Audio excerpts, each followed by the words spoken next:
अर्धो YouTube चॅनलमध्ये आपलं पुन्हा एकदा स्वागत आहे. आपण इंग्लिश स्पीकिंग क्लास सुरू करत आहोत.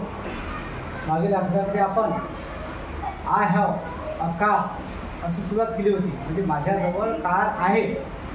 तर त्याचाच पुढचा भाग अधिक प्रॅक्टिससाठी आपल्याला काही वाक्य घ्यायचे, त्याच वाक्यावर सेंटेन्स घ्यायचे पाहिजे. म्हणजे आय हॅव कार याच प्रकारचे वाक्य सुद्धा आपल्याला घ्यायचे आहे. फक्त आता कार नाही घ्यायचं, तुझ्या दुसरा शब्द घ्यायचा आहे. तर आपण सुरुवात करूया.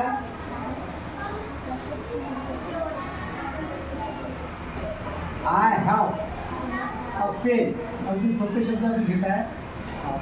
आय हॅव पेन म्हणजे माझ्याजवळ पेन आहे असं वाक्य दिलं आपण. माझ्याजवळ पेन आहे. माझ्याजवळ पेन आहे.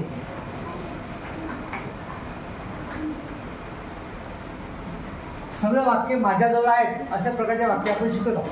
तुमच्याकडे ज्या ज्या वस्तू आहेत त्या वस्तूला माझ्याजवळ आहेत अशा आपण आपल्याला वाक्य घ्यायचे आहे.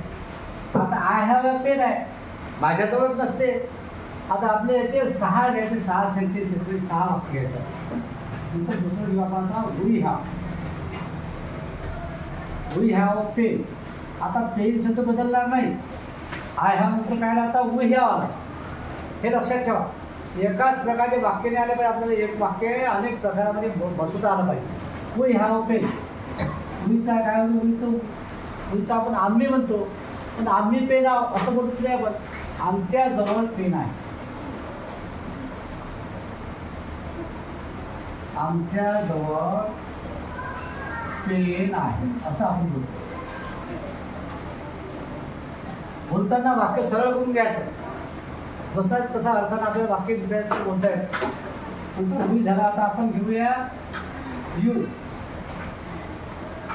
You have a pen. आता यूचा अर्थ तू किंवा तुम्ही असं तुम्ही लिहिलेलं आहे. पण तुम्ही पेन आहे असं होणार नाही. तुमच्याजवळ पेन आहे. तुमच्याजवळ पेन आहे असं आपण वाक्य करूया. वाक्य असं होईल. यूचा अर्थ तू सुद्धा आहे, मग तुझ्या जवळ पेन आहे. त्याचे 2 अर्थ होतात. तुझ्या जवळ पेन आहे. जेव्हा आपल्या लक्षात कोणी एखादा लहान व्यक्ती असेल, आपला मित्र असेल, किंवा आपण तिच्याजवळ म्हणतो. मोठा व्यक्ती असेल तर तुमच्याजवळ म्हणतो. असे यूचे 2 अर्थ होतात. तुझ्याजवळ पेन आहे. 6 वाक्य मी तुम्हाला सांगितले. आता वाक्य ही नंतर आपलं हॅज लागत असते. हे तुम्हाला वाक्य शिकवलेलं आहे. He has a pen. ही म्हणजे आता तो किंवा त्याला, म्हणजे त्याच्याजवळ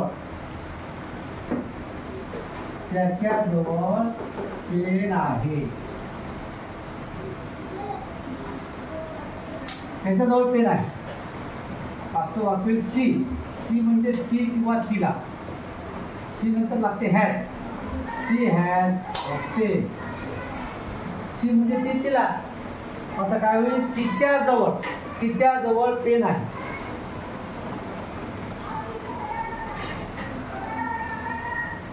तिच्याजवळ पेन आहे. 6वं वाक्य होईल आपल्याला दे नंतर लागते have. They have a pen. They म्हणजे ते किंवा त्यांना असा अर्थ होतो. पण आता काय होतं? त्यांना पेन आहे असं आपण म्हणणार नाही. त्यांच्याजवळ शब्द लावायचा. त्यांच्याजवळ पेन आहे. त्यांच्याजवळ पेन आहे. आता पेन एकच शब्द घेतला आपण. त्याचे 6 सेंटेन्सेस, 6 वाक्य आपण लिहिले. आता परत एक शब्द आपण नवीन घेऊ, तर तुमचा अधिक सराव होईल. तुम्हाला अधिक वाक्य चांगल्या प्रकारे समजतील. आता एक अजून दुसरा शब्द घेऊया. बॅग घेऊ आपण. बॅग किंवा बुक घेऊया. I have a book. Book तर तुम्हाला सोपा आहे. इथे म्हणजे माझ्याजवळ आहे म्हणजे मी, मला, माझी असं अर्थ करतो. माझ्याजवळ पेन आहे. माझ्याजवळ पेन आहे. म्हणजे अधिक लक्षात येईल. दुसरं वाक्य मी यासाठी घेतो. आता बुक हा एक शब्द कॉमन आहे आपला. आता फक्त आपल्याला पुढची शब्द बदल इकडचे वाक्य बदलते. वी घेऊ आपण. We have a pen. Book pen झालेलं आपलं बुक. म्हणजे आमच्याजवळ पुस्तक आहे. आमच्याजवळ पुस्तक आहे.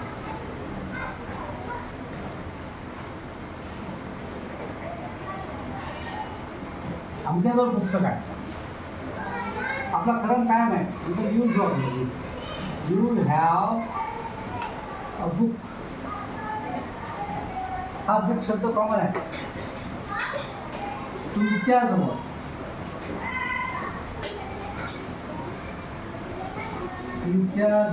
पुस्तक आहे.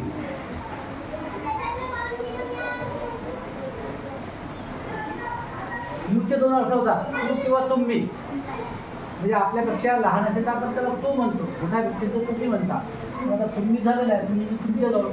दुसरा आता अर्थ काय? तुझ्याजवळ.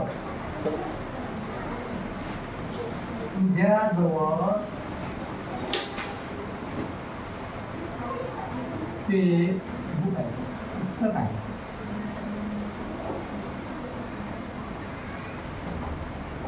हे दोन अर्थ लक्षात ठेवायचे यूचे. चौथं वाक्य आपलं ही म्हणजे तो त्याला.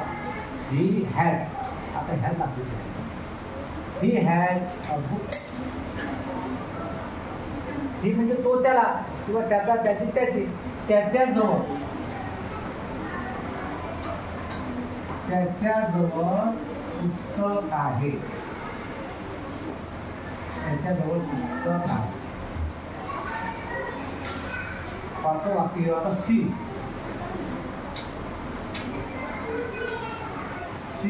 हॅज